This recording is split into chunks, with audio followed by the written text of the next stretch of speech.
Olá, pessoal, tudo bem? Bem-vindo, bem-vinda a essa aula de filosofia, né? Galera do sétimo ano.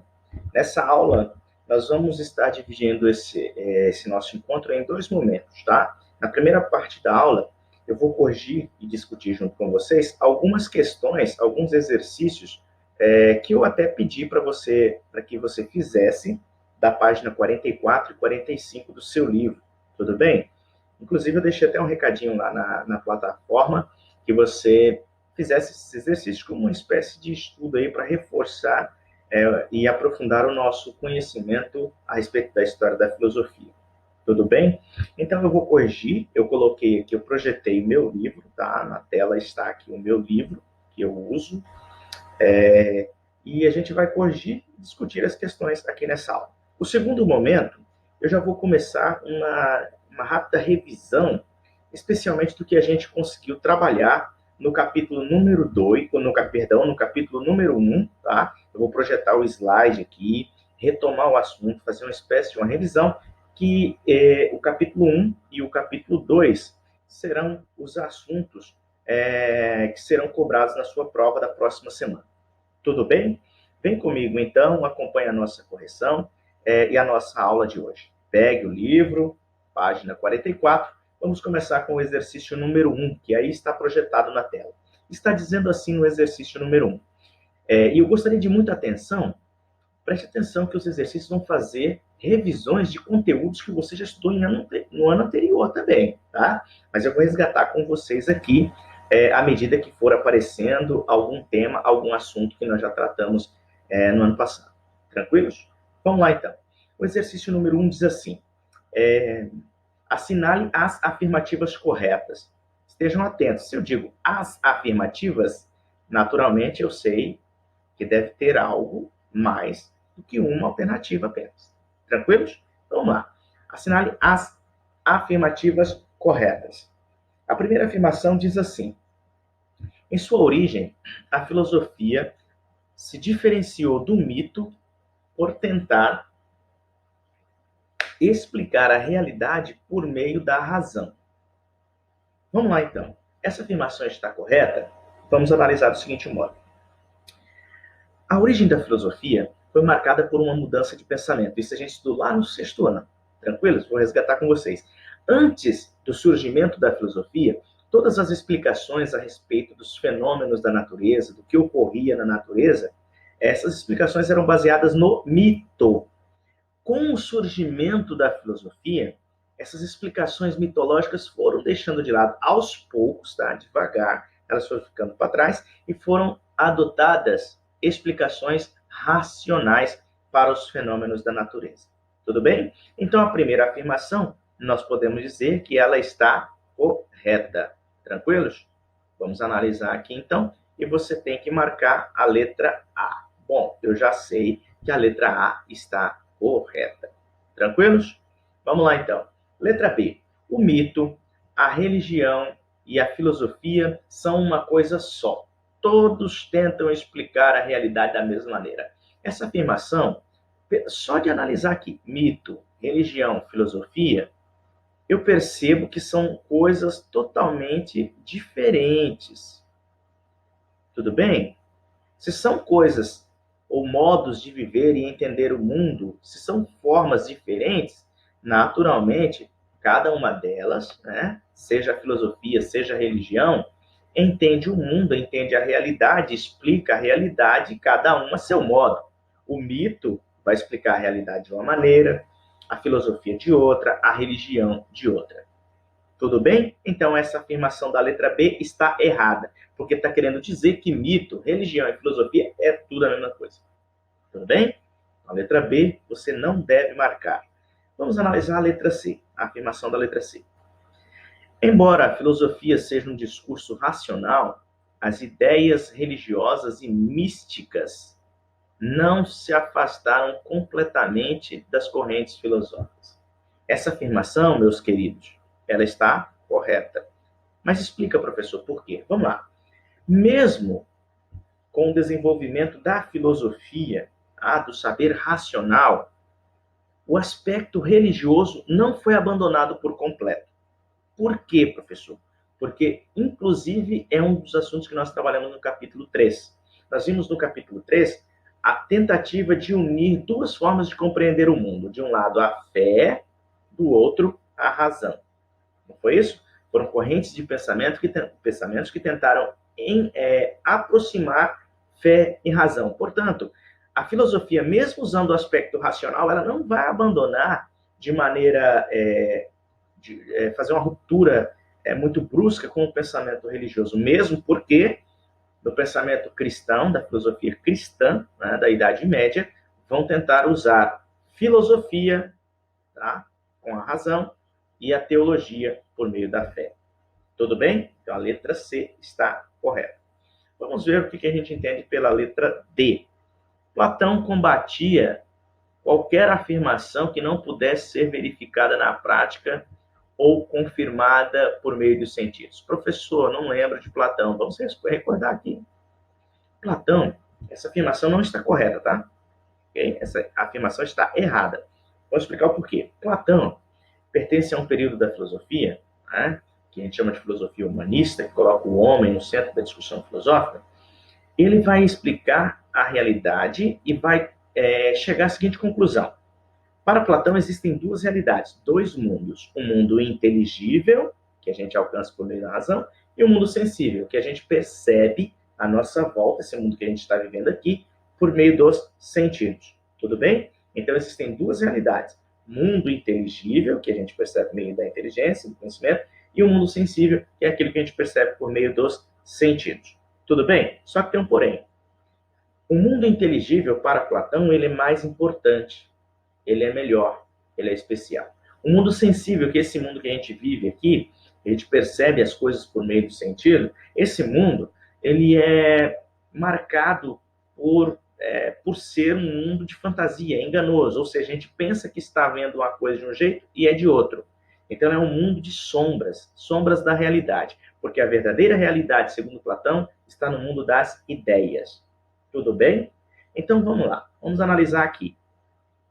Platão combatia qualquer afirmação que não, ok? Essa partícula aqui invalida toda a questão, que não pudesse ser verificada por meio dos sentidos. Ora, se Platão critica os sentidos, significa que essa alternativa, né, não pode ser assinalada como correta. A letra E, vamos analisar. Pitágoras era contrário a qualquer pensamento místico. E em seu sistema só havia racionalidade. Vamos lá. Pitágoras pertence a uma fase da filosofia, que você também estudou lá no sexto ano, conhecida como filosofia pré-socrática, ou os filósofos pré-socráticos. Eles tinham uma preocupação em investigar a natureza para dar resposta sobre a origem de tudo, o princípio de tudo. Pitágoras chegou à conclusão de que tudo depende do número. Tá? E tem um outro porém. No pensamento pitagórico, tá? Na filosofia de Pitágoras, o misticismo é válido sim. Pitágoras valoriza sim o saber místico por meio... Como que o ser humano desenvolve o saber místico, segundo Pitágoras? Por meio da filosofia, da reflexão, da meditação. Então ele valoriza sim o saber místico. Portanto, a afirmação da letra E está errada. E para nós restam como alternativas corretas apenas as letras A e letra C. Tudo bem? Marque aí no seu livro, letra A e letra C. Vamos analisar o próximo exercício, ok? Próximo exercício. Nesse exercício também é fazer uma revisão de coisas que nós já estudamos anteriormente. Pede para você relacionar o filósofo, cada filósofo ou filosofia, à frase ou pensamento que o identifica. Então eu tenho aí como filósofos Platão, Plotino, Epicuro, os estoicos.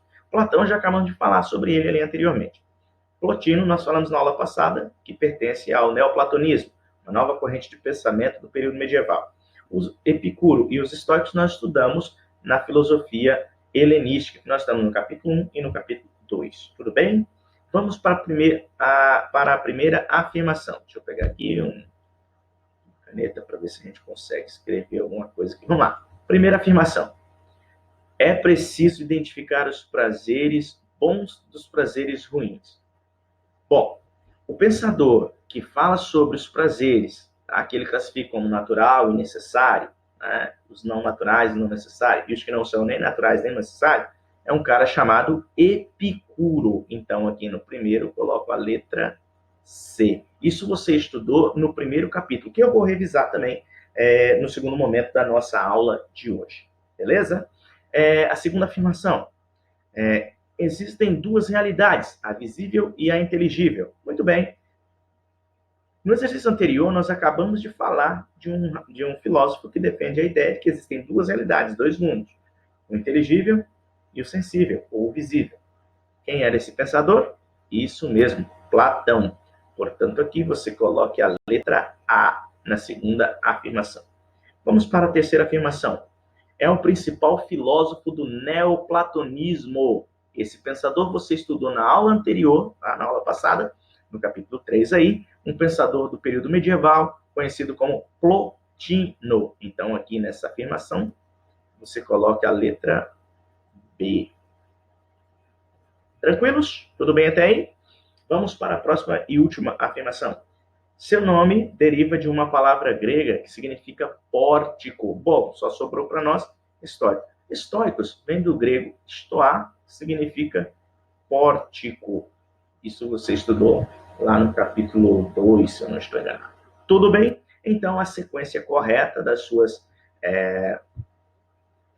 do exercício aí que você acabou de marcar fica da seguinte maneira. Vamos marcar aqui. Vamos lá.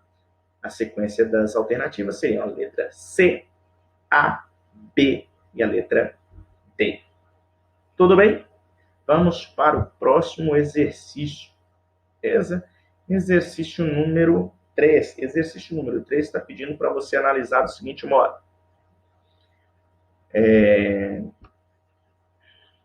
Assinale a única afirmativa correta.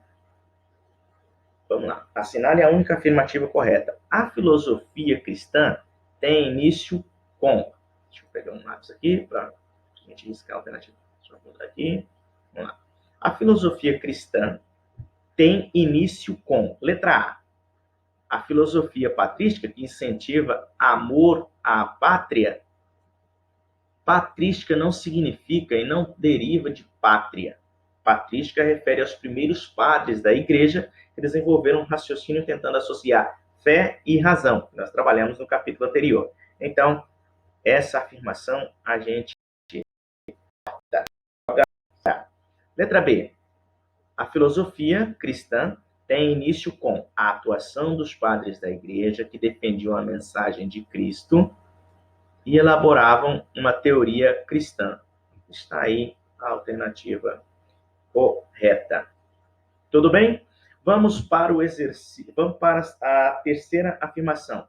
Bom, professor, já que era para marcar só uma única alternativa, então significa que as outras estão erradas. Isso mesmo. Mas o que está errado na letra C? A filosofia cristã tem início com a atuação dos padres da igreja que buscavam conciliar pátria. Aparece de novo a palavrinha pátria, então você joga fora. Vamos para a letra D. Vamos ver o que está errado na letra D. A filosofia cristã tem início com Sócrates, segundo o qual o aprimoramento da alma era a meta mais importante para o ser humano. Errado. Por que, professor, está errado? Porque Sócrates está muito antes do surgimento do cristianismo. Então, a letra D está errada. Tudo bem, meus queridos? É o seguinte, essa correção, tá? Eu termino ela por aqui. Eu vou projetar agora o slide que a gente trabalhou, né? O slide que a gente trabalhou na nossa primeira aula, tá? No primeiro capítulo. Eu vou fazer uma rápida revisão, uma rápida retomada, que é também assunto que vai cair na sua prova da próxima semana. Tudo bem? Vou colocar o slide aqui e a gente continua a aula. Muito bem. Aqui está a tela, o slide que a gente trabalhou no primeiro capítulo. Tá? E vamos fazer uma rápida revisão desse assunto aí que a gente já mencionou em sala de aula, e também na primeira videoaula que trabalhamos aqui. Esse primeiro capítulo era uma abertura de um assunto relacionado a uma corrente de pensamento de um período chamado conhecido também como filosofia helenística. Qual que era a principal preocupação dos pensadores deste período da filosofia helenística? Refletir sobre a felicidade. O que torna o ser humano feliz? Né? O que leva o ser humano a alcançar ou buscar essa felicidade? E aí, para discutir sobre esse tema, no capítulo 1, nós citamos dois grupos de pensadores. De um lado, um chamado de cínico, ou os cínicos, e do outro lado, os epicuristas. Tá? E ambos refletiam sobre a felicidade, mas que para ser alcançado, o ser humano deve viver bem. E como seria esse viver bem, que é o que nós vamos citar a partir de agora. Beleza? Relembrando, deixa eu mudar a imagem aqui, colocar um pouco mais para o lado, para não atrapalhar. Vamos lá, então. O cinismo foi uma corrente de pensamento fundada por Antístenes de Atenas, discípulo de Sócrates, mas o principal pensador o principal que tomou destaque foi um cara chamado Diógenes. Tá? De uma maneira geral, esses pensadores aí defendiam que se o ser humano conseguisse viver de modo simples, naturalmente ele alcançaria a felicidade. Em que consistiria essa simplicidade? Diógenes vivia dentro de um barril. E o cinismo vem do grego kínikos, que significa como cães, viver como cães. Credo, tem que viver como cães? Não. Segundo os cínicos, o ser humano deve viver de modo simples, né? Nada de supérfluo. Tudo aquilo que você ou que o ser humano tem em excesso poderia trazer a infelicidade, segundo o pensamento dos cínicos. Tudo bem? Vamos lá, então. Diógenes acreditava aí que o ser humano deveria viver conforme a natureza, isto é, abrir mão dessas necessidades criadas pela sociedade, do luxo, da riqueza, da fama, das honrarias. O ser humano, para ser feliz, segundo Diógenes, deveria abrir mão dessas necessidades criadas pela sociedade. O ser humano deveria, então, viver de modo simples, satisfazendo apenas as necessidades básicas próprias da natureza. Seria o quê? Alimentação, habitação, vestuário. Ou seja, o ser humano não precisaria acumular nada para ser feliz. Tudo bem? Então, vivendo de modo simples, o ser humano poderia alcançar essa felicidade, ou seja, não se prendendo às coisas materiais. Esse era o raciocínio dos filósofos que pertenciam ao grupo do cinismo. Tudo bem? Por outro lado, uma outra corrente de pensamento, fundada por Epicuro, ficou conhecido como Escola do Jardim, e para esse pensador aí, Epicuro, é preciso que o ser humano faça a separação dos prazeres saudáveis daqueles outros prazeres que nos prejudicam. Ou seja, o ser humano tem que fazer essa separação, tentar entender aqueles prazeres que nos trazem contribuições, que beneficiam, e os prazeres que nos prejudicam. Tá? Uma vez que o ser humano consegue distinguir essa diferença, ou esses dois tipos de prazeres, ele deve tentar viver de modo tranquilo a sua vida no dia a dia para evitar o sofrimento. E como que esse ser humano deveria fazer isso? Então, para Epicuro, o ser humano, para alcançar essa felicidade, deveria evitar o sofrimento e a perturbação, a preocupação e a perturbação da alma. Mas como que ele vai diferenciar os prazeres que beneficiam daqueles que prejudicam? Para isso, Epicuro, então, classificou os prazeres em 3 momentos. Os prazeres que são naturais e necessários, os prazeres que não são naturais, ou melhor, que são naturais, porém não necessários, e os prazeres que não são nem naturais e nem necessários. Tipo o quê? Vamos lá. Prazeres que são naturais e necessários. É natural sentir fome? É natural. É necessário se alimentar? Sim. É natural sentir frio? Sim. É necessário se agasalhar? Sim. Então, são satisfazer prazeres com coisas absolutamente necessárias. Por outro lado, o ser humano, mesmo tendo os seus prazeres naturais, ele tenta satisfazer com coisas que não são naturais. E aí que vem o sofrimento, segundo Epicuro. Vamos lá. Olha um exemplo. É natural sentir fome? Sim. É natural ter que se alimentar? Sim. Mas eu não preciso daquele banquete mais chique do mundo. segundo Epicuro. É natural sentir frio? Sim. É necessário se agasalhar? Sim. Tudo bem, é natural e necessário. Porém, eu não preciso de um agasalho chique, de luxo, etc., para dizer que eu sou feliz. Então, Epicuro diz assim: eu tenho que satisfazer os prazeres naturais com as coisas necessárias. Tudo bem? Uma vez que. Por quê? Porque, segundo Epicuro, se eu começar a satisfazer os prazeres naturais com coisas não necessárias, eu vou acabar sofrendo e sendo uma pessoa infeliz. Por quê? Porque pode chegar um momento em que eu não vou mais ter condições de satisfazer esse prazer com as coisas desnecessárias. Aí vem o sofrimento. E a terceira categoria dos prazeres, que são aqueles considerados como os não naturais e não necessários, Epicuro dá o seguinte exemplo. Pô, olha só, fama, riqueza, né? Fama, ser famoso, por exemplo. É natural ser famoso? Não. É necessário ser famoso? Também não. Porque se fosse natural ser famoso, todos nós, eu, você, todo mundo, teria que ser. E é necessário? Não. Porque se fosse necessário, todos nós, naturalmente, teríamos que buscar satisfação desses prazeres. E para Epicuro é assim, quando a pessoa busca satisfazer aquilo que não é natural, com coisas que não são necessárias, aí vem o sofrimento. Tudo bem, meus queridos? Essa é a primeira parte da revisão, que eu vou concluí-la no nosso próximo encontro por aqui. Tudo bem? Um forte abraço, bons estudos e até a próxima.